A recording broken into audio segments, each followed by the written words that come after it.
Nous devons, à très court terme, reclarifier le cadre et les conditions politiques de notre intervention au Sahel.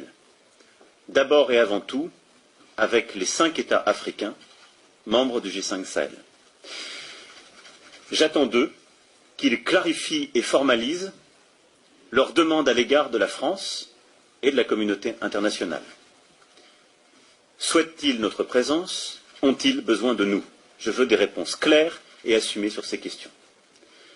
Je ne peux ni ne veux avoir des soldats français sur quelque sol du Sahel que ce soit, alors même que l'ambiguïté persiste à l'égard de mouvements anti-français, parfois portés par des responsables politiques.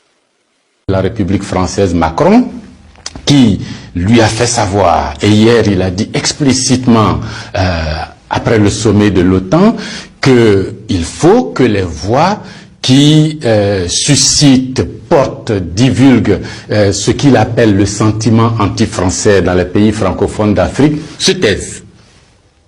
Le président français demande à nos chefs d'État africains francophones de fermer nos bouches. Parce que, selon lui, nous cultivons un sentiment anti-français. Mais vous savez très bien que c'est faux.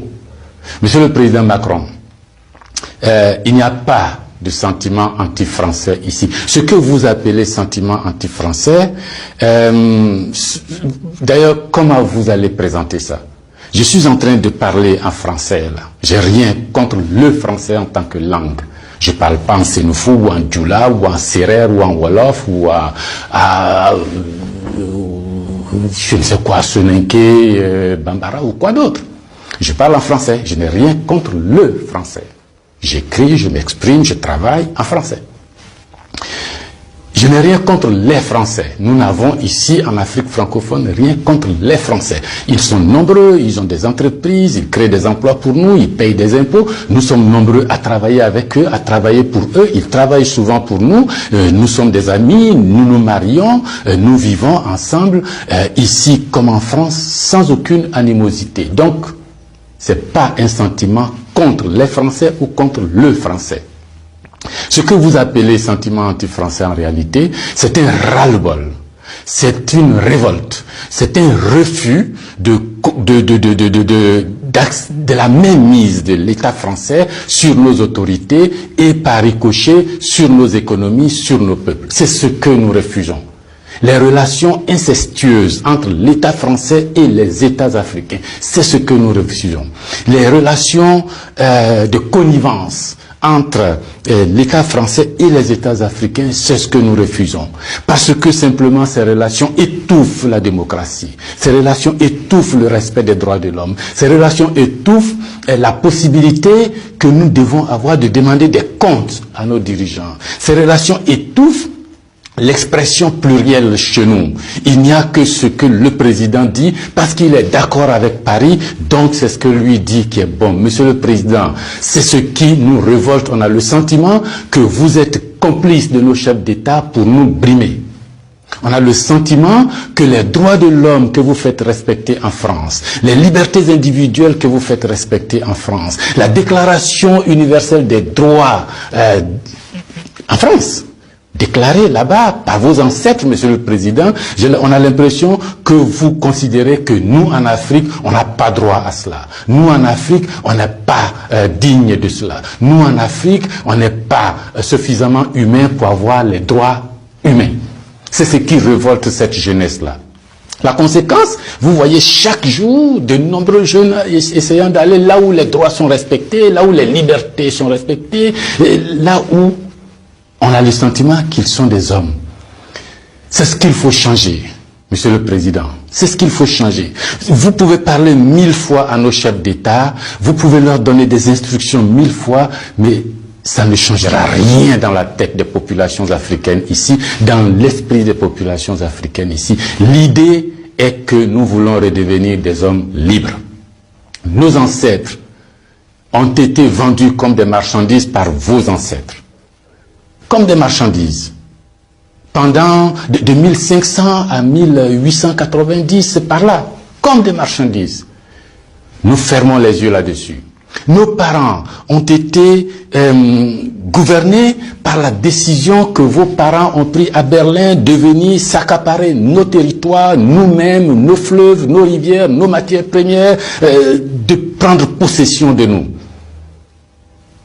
Ça a duré près d'un siècle. Fermons les yeux là-dessus. Vos prédécesseurs ont considéré que nos chefs d'État devraient être juste des délégués pour eux, pour nous maintenir ici.